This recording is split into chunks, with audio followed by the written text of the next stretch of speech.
Syederalun sebanyak 1.350.000 personil TNI Polri, ASN, dan masyarakat Losmawe mengikuti karya bakti dalam rangka hari ulang tahun ke-79 TNI tahun 2024 di Waduk Pusong, Kota Losmawe. Karya bakti yang digelar Korem 011 Lilawangsa ini, selain tanam mangrove dan rem bersama dan lanal dan unsur terkait juga melakukan pembersihan seputaran waduk, yakni memungut sampah yang berserak. Komandan Korem 011 Lilawangsa Kolonel Infantri Ali Imran mengatakan, program karya bakti akan berlanjut mulai September hingga Oktober.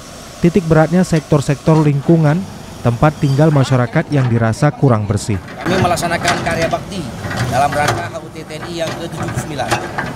Jadi karya bakti ini sesuai program dari atas selama sepanjang dari September sampai Oktober. Titik beratnya ke sektor-sektor lingkungan, tempat tinggal masyarakat yang masih dirasa kurang bersih.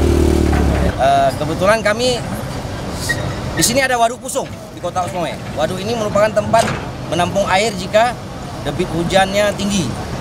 Tapi ya saya pribadi sering pagi jalan di sini mutar, memang kondisinya sangat kotor, banyak sampah. Jika Anda lihat di belakang itu tulisan ada dibuat larang buang sampah, tapi masyarakat tetap buang sampah.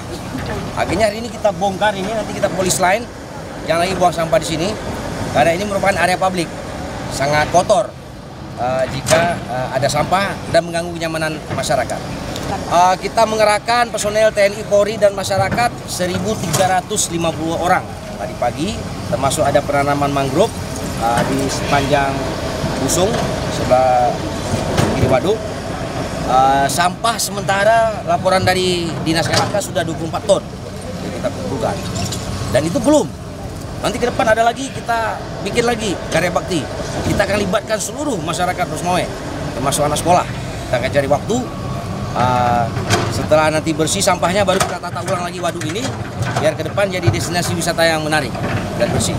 Nah, rata-rata sampah rumah tangga, baik itu plastik, sisa makanan, paling banyak plastik, sama sampah yang non-organik, yang tidak bisa diurai.